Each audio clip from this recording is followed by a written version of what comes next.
Hello everyone. Today we will discuss about certain sustainability tools and approaches from the field of architecture. The aim of this lecture is to introduce you to these tools. We are not going to go into details of these tools because it's a completely different, altogether huge topic to deal with. But when we discuss all these tools, it gives you an idea. Say you want to design something in that particular field, what all can be your starting points. So we will discuss about LEED, GRIHA, IGBC rating and sustainable building proposed principles. So architecture and sustainability, why did we take up this particular topic of sustainability in the domain of architecture?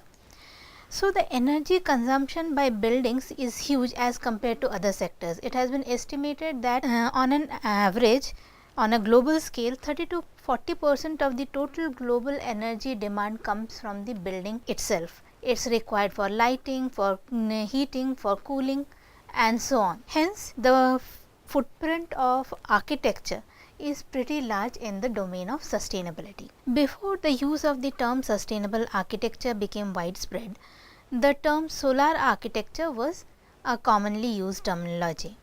It expressed the architectural concept of a reduction in the consumption of natural resources and fuels by capturing available solar energy through appropriate building design.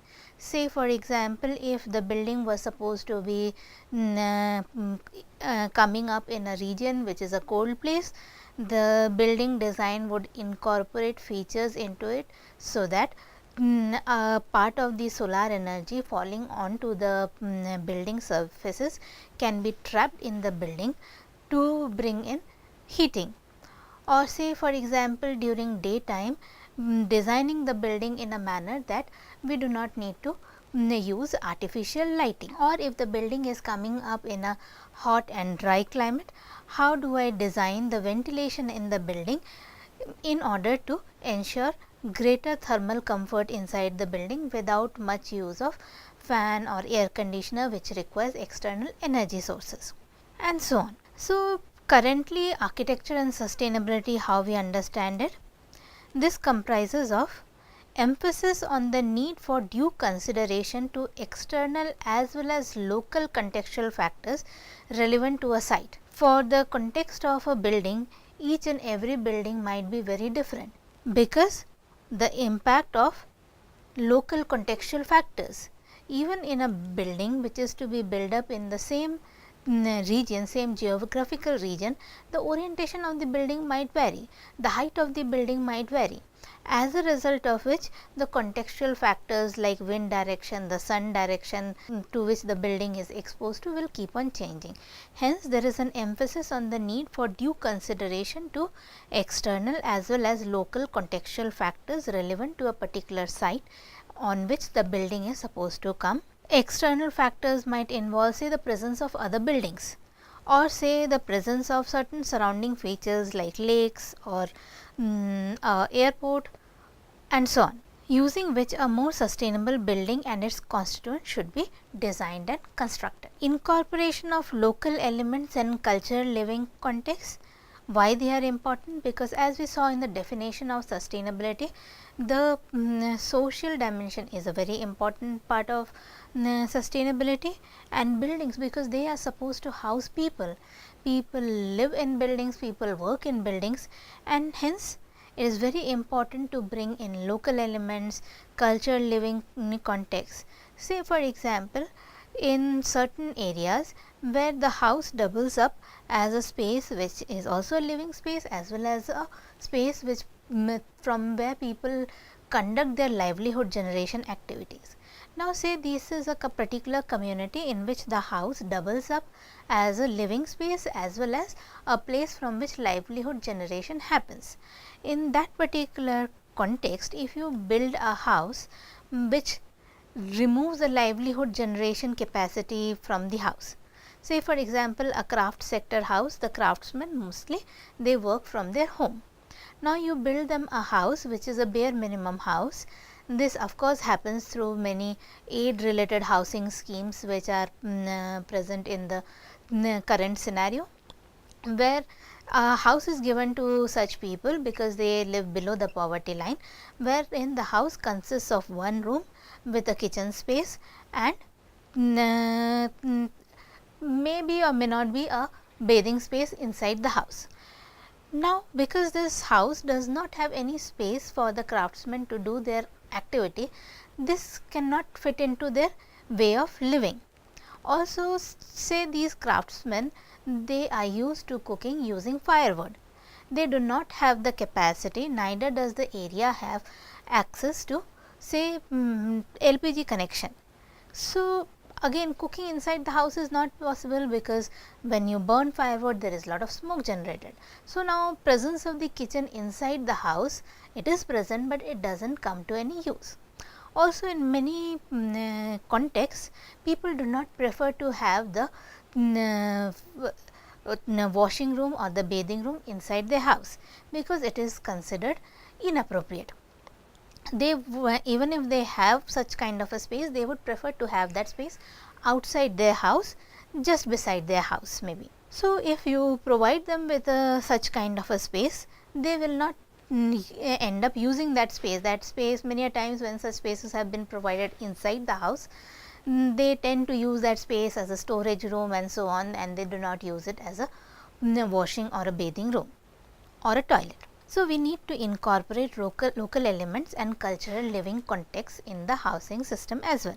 Emphasis on environmental and economic sustainability through low cost techniques and building materials. It is always important that we should have environmental and economic sustainability involved into it, but there are many times when not necessarily these also imply that we bring in low cost techniques and building materials, but if we can bring in way much better. So, say for example, Auroville has been doing a lot of research on environment friendly living methods and architectural design, but not necessarily all of them are low cost. So, you can look up Auroville on the internet and you can try to find out all their different kinds of research and experimentation around environmental friendly living methods. Some of them are low cost, some of them are not necessarily low cost. Now, coming to how do we do building assessment. Like we saw in the context of our products and services, we need to have assessment methods, we need to have design methods. So, in the context of buildings, there are couple of methods available. So, the first one, it is called as leadership in energy and environmental design, abbreviated as LEED. The second that we will discuss in this lecture is called Green Rating for Integrated Habitat Assessment, GRIHA. This is a rating. So, the first rating system is originated from US and then it has been adopted to suit the local context in many different countries. So, it has been also LEED has also been adopted to suit to the Indian context. Whereas, the second one, the GRIHA, it has been developed especially for the Indian context. Then is the IGBC rating system. It is another rating system which has been specifically designed for the Indian context. So, let us see what leadership in energy and environmental design LEED tells us. So, LEED is a third party certification program for design, operation and construction of green buildings. So, all the three that we spoke about, LEED, GRIHA and IGBC rating system, they are all third party certification programs. So, there are organizations or there are LEED certified or GRIHA certified professionals who can give certification to various buildings, various building typologies and give them different ratings on the LEED parameter or GRIHA parameter or IGBC parameter. There are many other parameters. So, many countries have their own parameters. Say for example, UK has a rating system that is called as CASB. So, different countries do, like we have GRIHA and IGBC rating. Similarly, many different countries also have their own customized rating systems. So, LEED, it rates different types of buildings on the basis of its environmental compatibility, capacity to provide a healthy surroundings for its occupants and profitability for the stakeholders. It started as an independent initiative by US Green Building Council in 1998 as a measure for evaluation and assessment of different types of building. Depending on what type of building it is, the criteria, the evaluation criteria varies. Say for example, if it is a individual home, if it is a commercial complex, if it is a new construction which is coming up, or if it is a renovation and so on. It developed formats to cover various typologies of buildings like new construction, core and shell, schools, retail, new construction and major renovations, healthcare, commercial interiors, existing buildings, operations and maintenance, neighborhood development, homes. Why different formats were required for different typologies of building? Because you cannot compare a home versus a school. The number of people using a home is very different from the number of people using a school. The scale of a home is very different than that of a school. So, different rating measures are required for each of these typologies. Thereafter, after it came up for the context of US country specific editions were released. So, we have USA, Australia, Canada, Brazil, and we also have LEED India. So, there are 3 stages of LEED. So, the first stage is called the discovery. It is a pre-design stage which guides design process for optimum design delivery post construction. It lays thoughts, guidelines and recommendations before schematic design begins. So, before somebody can start with the design process, the discovery guidelines, they help you to lay your thoughts, guidelines and recommendations, and then on the basis of that you come up with schematic design for the building. The next phase is called the design and construction. This includes interaction of all entities and their interrelationships. It caters to the effective outcome of all the entities as a system during the design and the construction phase. Then comes the third stage, which is the occupancy, operation and performance feedback. So, once the building has been occupied, so the building will be designed with certain parameters, not necessarily the occupants will use the building to the most optimal extent. So, it is also very essential that we do measurements at the occupation after the occupancy has happened. So, occupancy, operations and performance feedback. It works for measuring performance and integrates system for feedback loop. So, the pattern, say for example, I take the context of new construction. So, for the context of new construction, the parameters for performance measurement in LEED are: first parameter is the energy performance. There are many sub parameters within them as well.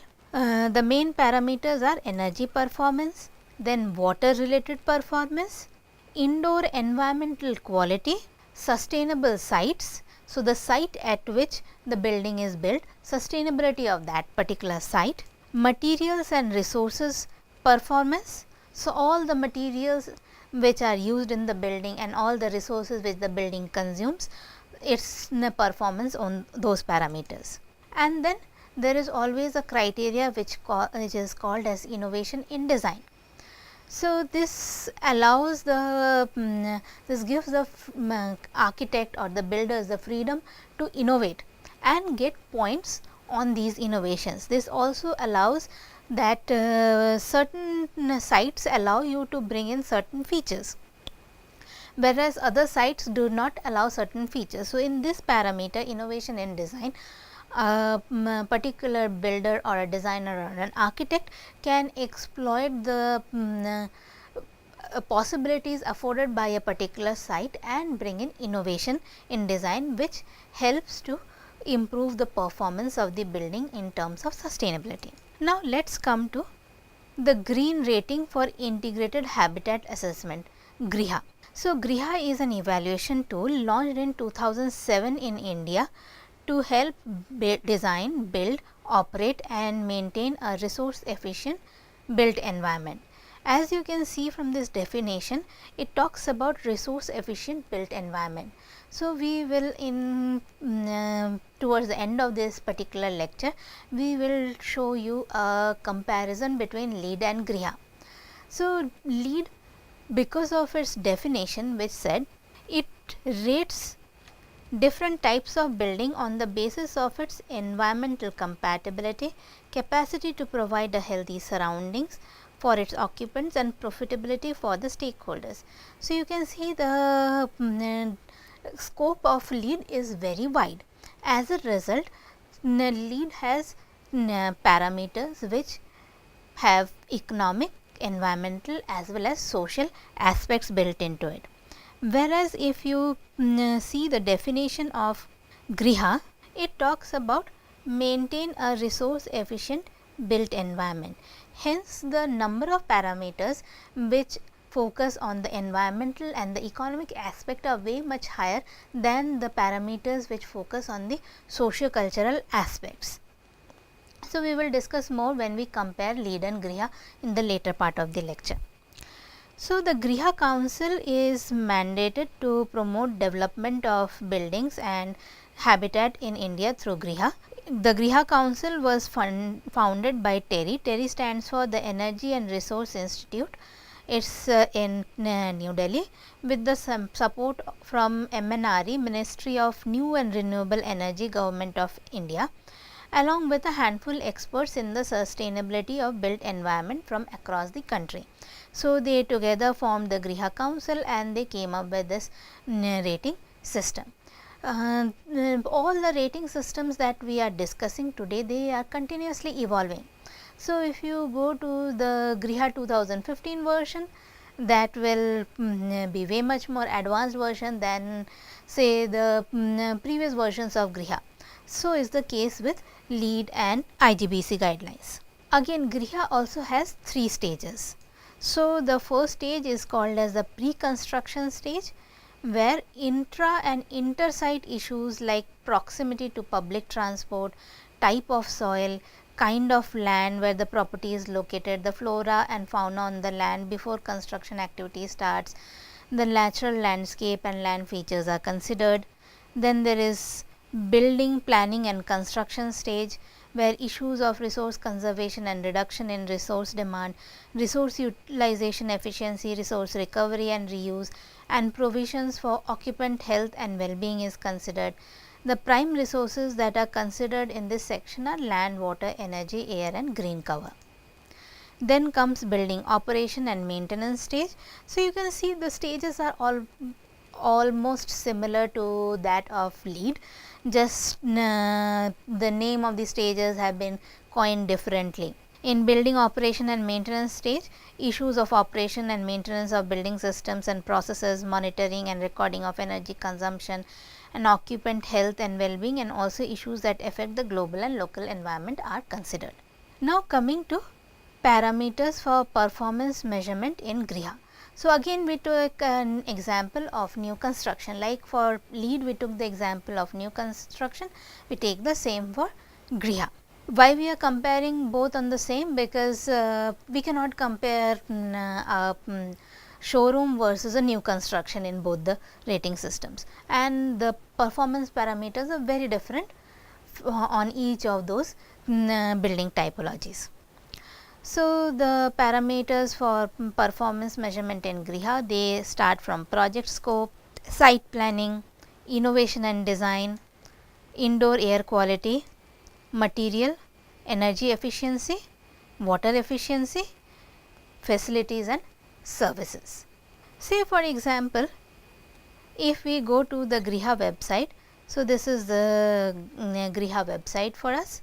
These are the different categories of or different building typologies on which you can do an evaluation.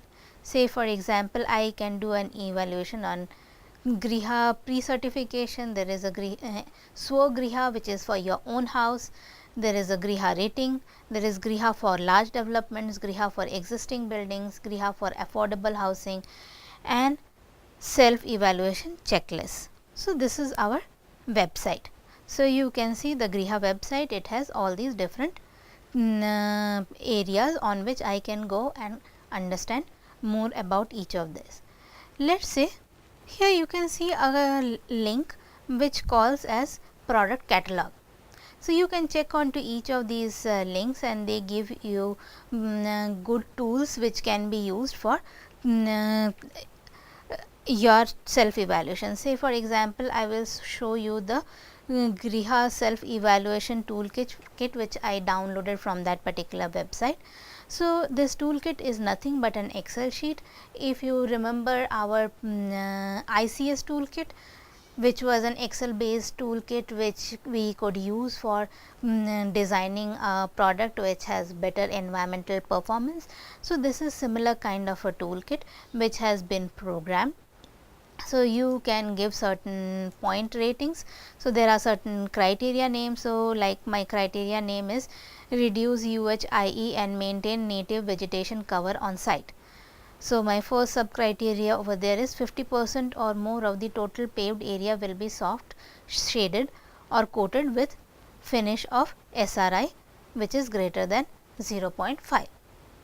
So, if this is available, so the maximum point that one can get over here is 2. So, say I attempted for 2 points, so I can put 2. Say I could not go for 50%, I could only go for 25%. Then I would say I attempted for only 1 point over here. So, we will go through the whole evaluation process, and once my whole evaluation because this is a self evaluation process which I can use while I am in the design phase or in the planning phase itself, then I know that how good my design can come out of it, and then I can go for rating. The self evaluation does not give you the right to say that my building is compliant to Griha certification. You have to go for a certification. Only when you get a Griha certification, then you can claim for the same. The self evaluation only helps you to evaluate your plan or design. Another important aspect in the Griha website is the Griha product catalog. How can we use this particular catalog? So, here you can see this is the product catalog. When I click on the product catalog, I will get a list of all kinds of products which can be used in a green building. So, say for example, here I can so in this product catalog that you can see, you can search by version. So, say I am looking for Swagriha. So, for my own house I am looking for it. So, I will select Swagriha. Then I will select a particular criteria. These criteria are linked to the Excel sheet criteria that I showed you. Let us select any criteria. Let us select criteria 14 and let us. So, we will have to wait for some time for this page to load. So, when the page has loaded, you will get a disclaimer, and you can, the disclaimer says that the product listed on the Griha product catalog website have been evaluated based on the technical parameters of Griha and Swagriha criteria and so on. So, you can say that you accept that. Then you have all these lists of products. Here you can also select what in criteria 14 you have insulation, fly ash bricks, you have high SRI, external paints or tiles. So, these are all these components which you can use in your building, in your own home, so that you can satisfy the requirements of Swagriha. You can also change the criteria over here, and you can select a particular typology. So, there are many, so there are Swagriha certified, Swagriha or Griha certified ceiling fans available, and when you select one of them, you get the product. So, say for example, this one is a chair, this one is a wish system, this is a pulse chair, and so on. They all can be used and they have been certified. So, you can see what rating they have got under the different certification system. And you also have the contact person from whom, or the email IDs from whom you can purchase those products. So, you can see there are lots of products into it. They are in the category of furnitures, paints, and a lot of similar products which are required to furnish a complete house. So, now let us go to the IGBC rating. It stands for Indian Green Building Council. So, it is part of the Confederation of Indian Industries CII. It was formed in 2001. The vision of the council is to enable a sustainable built environment for all and facilitate India to be one of the global leaders in the sustainable built environment by 2025. The services offered by IGBC are developing new green building rating programs, certification services and green building training programs. It organizes Green Building Congress, an annual event on green buildings as well. This is the website and you can go to the website for more details. So, from the website I picked up IGBC rating systems. As we said, different building typologies have different rating systems. So, IGBC has for new buildings, existing buildings, green homes, green affordable housing, green residential societies, green schools, green factory buildings, green healthcare rating, health and well-being rating, green data center. They also have lead into it, green interiors, green campus, green townships, green cities, green villages, green landscapes, green SEZs. So, you can see the width of the spectrum covered by the IGBC rating system is really large. So, if you go to each of those these ratings, say for example, IGBC Green Township, you can go and see all the details about the same.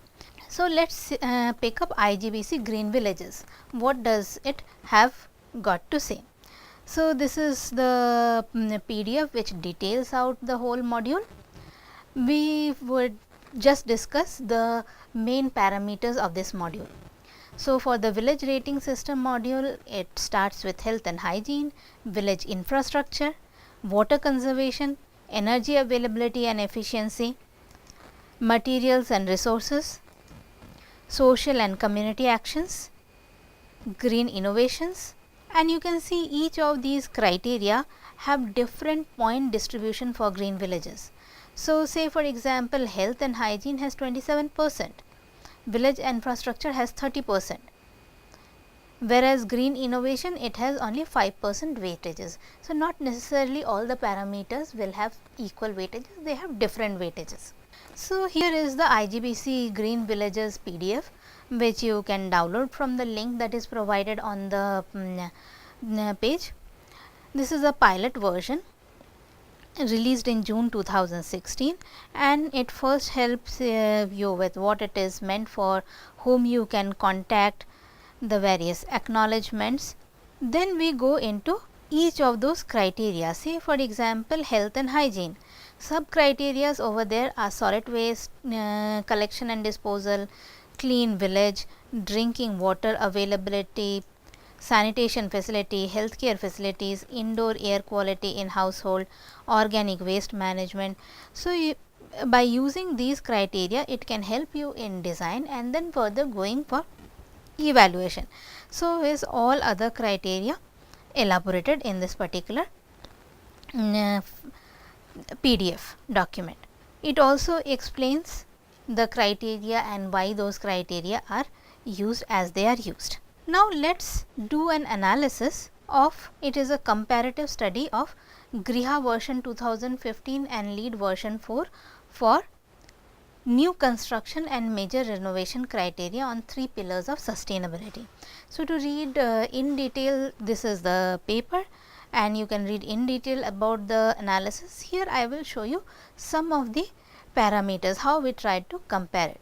So, on this side you have your list of criteria and rating structure, and here I have it for LEED and here for Griha. So, for Griha you can see, okay, the first one is site planning, that is the main criteria. It has sub criteria like site selection, low impact design, design to mitigate urban heat island effect, site imperviousness factors. So, we can rate this. So, I have my sustainable development criteria catered to. So, all of them are catering to the environmental dimension. they do not touch upon the social or the economic dimension. But if I see something similar over here, which is about in LEED, location and transportation. So, it talks about sensitive land protection, high priority site, surrounding density and diverse users, access to quality transit, bicycle facilities, reduced parking footprint, green vehicles. So, here you can see, I can say like surrounding density and diverse users, that is a kind of a, it is catering to the social criteria of sustainable development.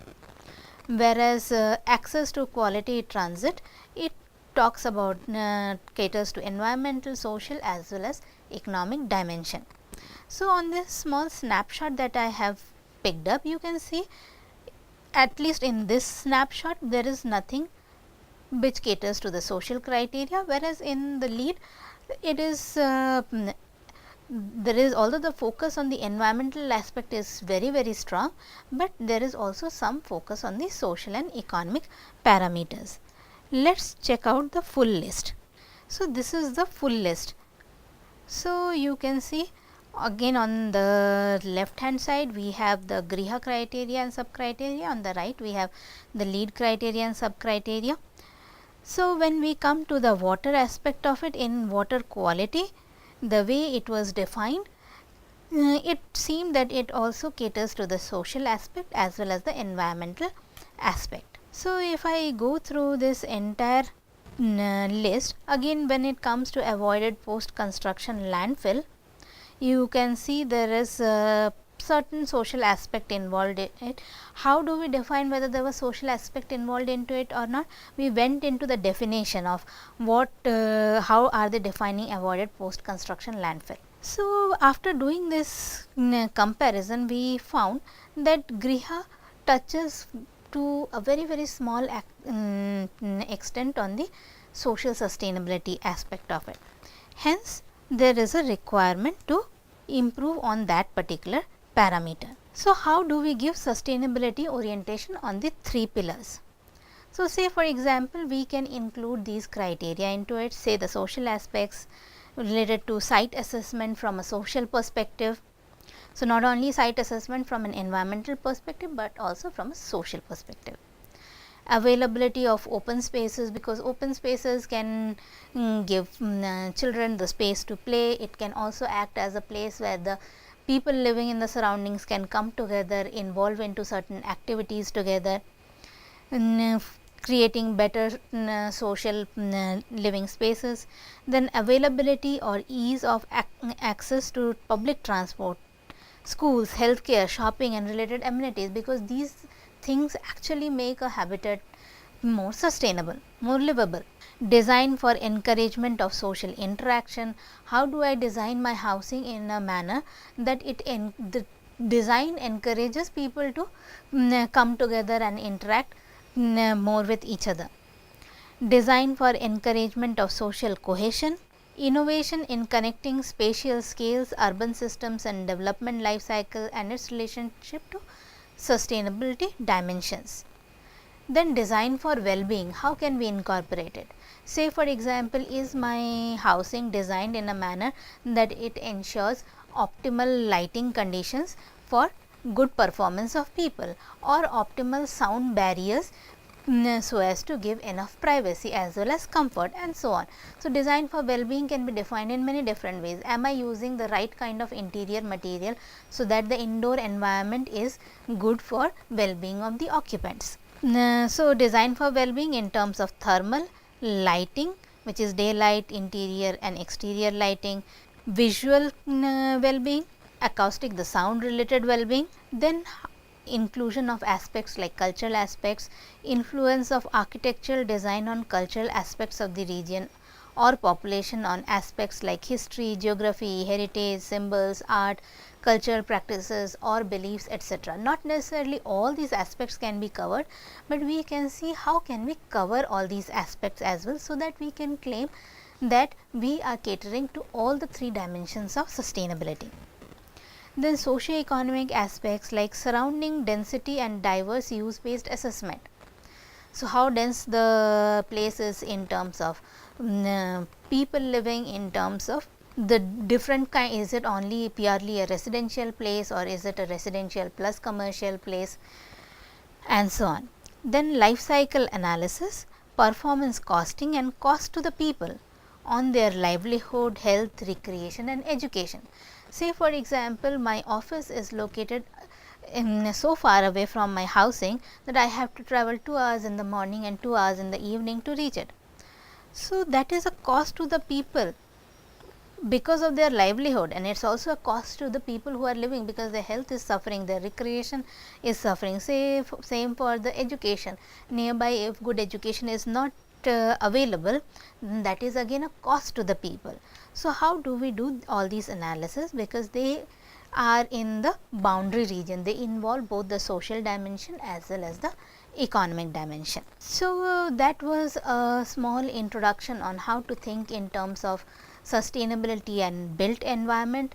The target of this lecture was not at all to cover everything about built environment, but just to give a food for thought. If we are trying to design something for the built environment, what all different things can be considered. Of course, many of these different things are part of the product design, but many of these aspects are very divergent and are at a much larger scale than individual products. Next we will be talking, in our next lecture we will be talking about sustainability tools and approaches to agriculture.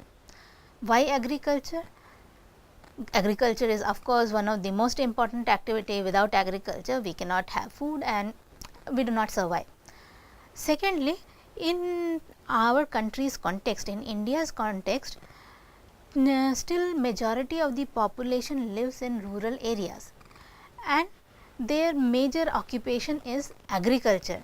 Hence, the largest part of our population are involved in this particular sector, and there are lots of unsustainabilities cropping up into this sector.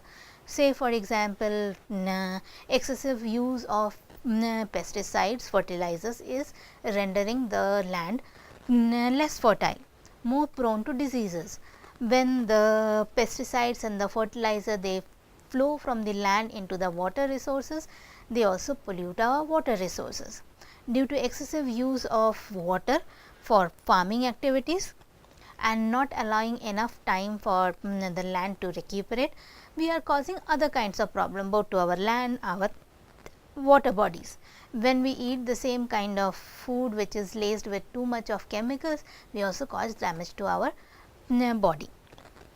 So, in order to avoid these things, in order to have a development in the agriculture sector which is more sustainable on all the three criteria, it is very important to have a introduction to this particular topic and to understand what are the unsustainabilities over there and what are the existing tools which has been designed and are being used by various people involved in the sector to bring in sustainability in this domain. Thank you.